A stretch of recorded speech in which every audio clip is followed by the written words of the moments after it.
Multimillionaire bets $1 million that the WNBA champs cannot beat a top caliber high school basketball team. It's going down. This all got started the way that everything seems to get started nowadays. From a Twitter beef. Apparently, an older video resurfaced of Clay Travis saying that the WNBA is not popular simply because it's a bad product and that a high school boys basketball team would smoke the best WNBA team. And WNBA champion Chelsea Gray responded by simply calling him a dumbass on Twitter. And that is precisely when shit got real, because this man put up $1 million that the WNBA defending champions, who Chelsea happens to play for, could not defeat a high school boys basketball team. I've said this for a long time. It is 100% true. A good state championship caliber high school boys team would smoke the best team in the WNBA. Let me repeat that because it's true and it's important. A good state championship level boys high school team would absolutely smoke the WNBA champions. Give me a team from California, New York, Texas, or Florida, but for the 25 largest states in America, every single one of those states has a state champion boys basketball team that would obliterate the WNBA champion in a game. And the deal was sweet, by the way.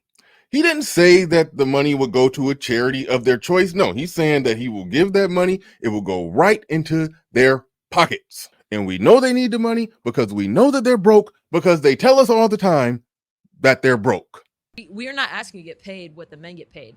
We're asking to get paid the same percentage of revenue shared. I don't think I should get paid the same as LeBron. Right. But the percentage of revenue, like, for example, they sell my jersey in Mandalay Bay, I don't get a dime. The pay gap would be something that, we could just take a donation around the NBA, maybe one night y'all don't go to the casino. Quite frankly, the WNBA players need this money so they can take care of their girlfriend and her children. I'd say it's a deal made in heaven. Yes, the WNBA players are sacrificing their pride if they lose, but their pride is already in the toilet because they're broke and begging NBA players for money that they didn't earn. Oh, and for those of you who actually think the WNBA has a chance at winning this game, allow me to disabuse you of that idea. This is peak level high school boys basketball.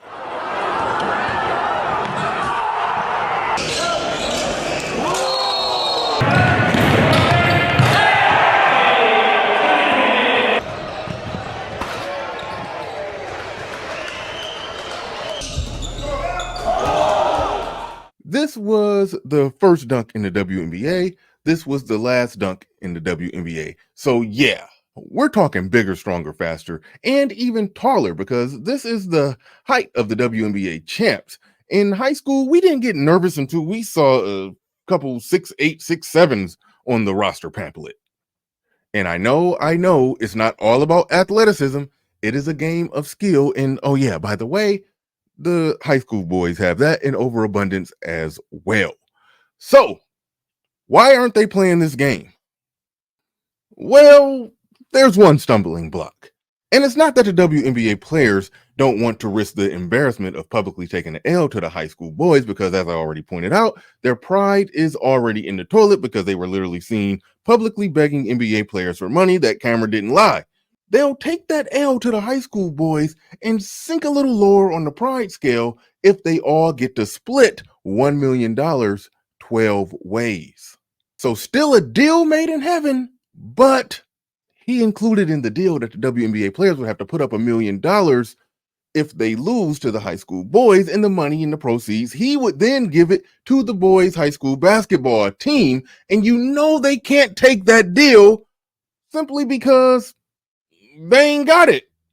So I say to Clay, be bold and just risk it all, with no monetary return for you, no monetary return for the boys, and no monetary risk for the WNBA players. And when they lose, which they will, you will win something of greater value than that money. You will win the ability to be able to say, I told you so, and lord it over the WNBA for the rest of your career.